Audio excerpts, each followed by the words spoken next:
don't know why. I guess I misread the program and thought that David was going to talk.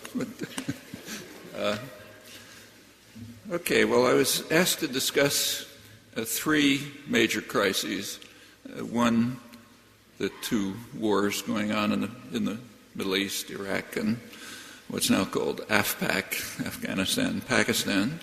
The second, crises in Latin America. And third, the economic crisis at home. Unfortunately, that doesn't exhaust the list, but I'll keep to those. The three speakers afterwards will go into these areas in more detail. I thought it would be useful for me just to open with a couple of words of background. Partly the reason for that is that policies have been stable for a very long time. I'll start with the Second World War, but it's just like today. The policies are pretty much fixed.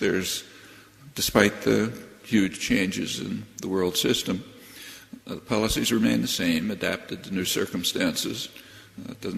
Pretty much bipartisan. Sometimes one of the parties goes off the edge, the way George W. Bush did, gets bitterly attacked even in the mainstream. He's went off to a kind of radical extremism that harmed the interests of the main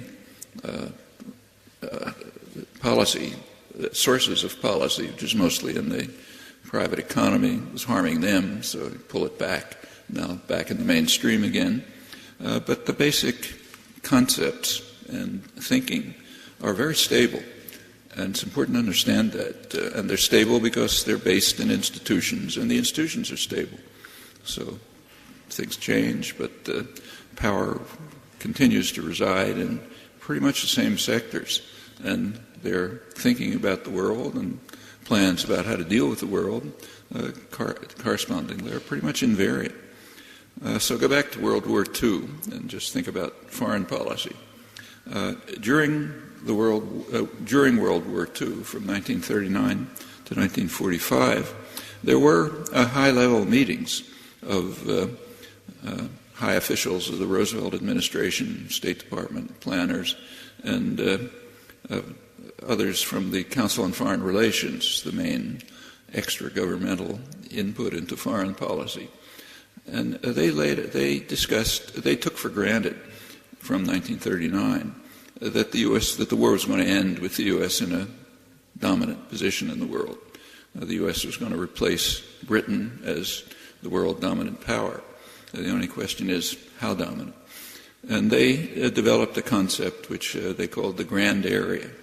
The Grand Area was going to be a region where the United States, I'll quote some of the phrases, would hold unquestioned power with military and economic supremacy throughout the Grand Area, and would act to ensure the limitation of any exercise of sovereignty by any state that might interfere with its global designs.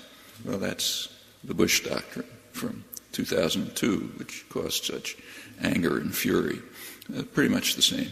And it's been, I won't go through the record, but it's been pretty much the same from 1939 till today.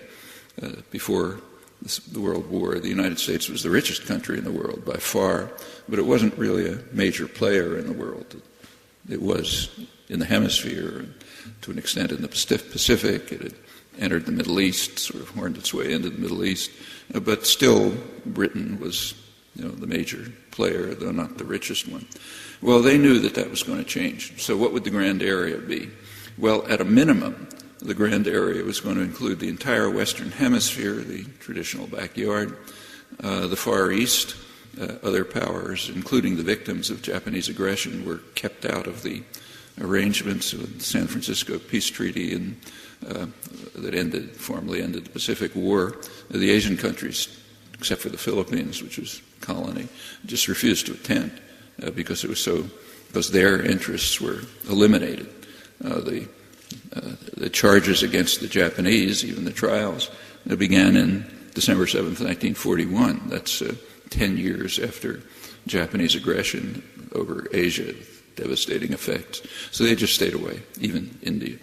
So the Far East was going to be included in the Grand Area, the former British Empire, all of it, which the United States would take over, and of course the Middle East. That's the Grand Area at the beginning. They assumed at the time that Germany would survive the war and, in fact, be a dominant power in Eurasia, so there would be a U.S.-controlled world with the borders that I mentioned and a German-controlled world. Well, as the Russians began to wear down the German forces, the Wehrmacht, it became clear, it was becoming clear by about 1943 that Germany was not going to survive the war. So the Grand Area planning expanded to include as much of Eurasia as possible, but certainly Western Europe, which is the commercial, industrial, economic core of Eurasia was at the time. Well, that's the Grand Area. And this conception of world order remains constant. Terminology changes. Everybody's familiar with the Bush II doctrine. People are less familiar with the Clinton doctrine, which was actually more extreme than Bush. It was just presented with a quiet voice, not brazen arrogance, didn't arouse antagonism. According to the Clinton doctrine was that the U.S. has the right to use force anywhere to protect markets and resources. Now that's considerably more extreme than Bush II. Bush II and his planners insisted on pretexts, like you had to have you're trying to establish democracy, or trying to eliminate weapons of mass destruction, or whatever it might be. But the Clinton doctrine required no pretext. Just, we want to control markets and resources. If there's any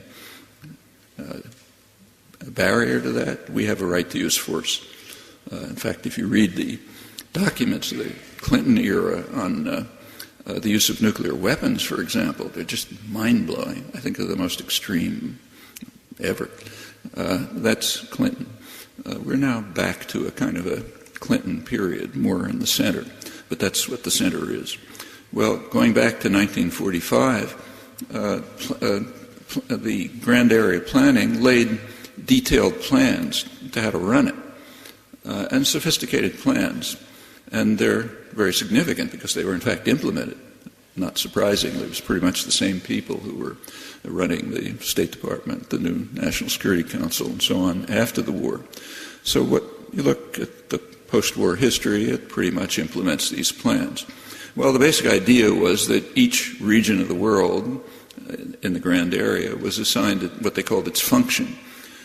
For the global south, third world, the function is essentially to provide resources, markets, investment opportunities, cheap labor, later other services like export of waste and pollution, which is a major factor now.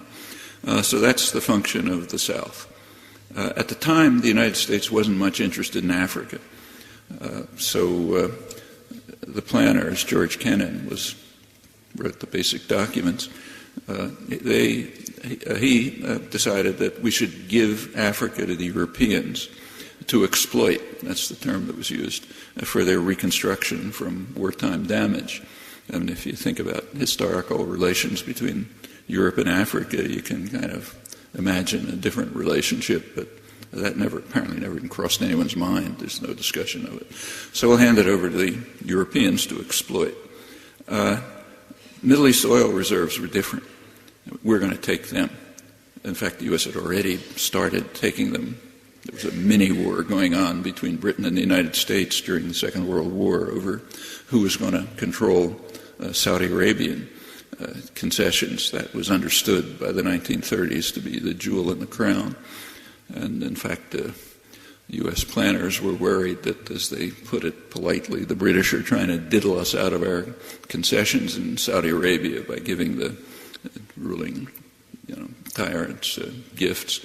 So therefore, Roosevelt was convinced to declare Saudi Arabia to be, its newly created Saudi Arabia, to be a democratic state helping in the struggle against fascism. That made it eligible for Lend-Lease aid. so we could buy off the royal family to grant us the concessions. The British didn't like it, but they were in a weak position.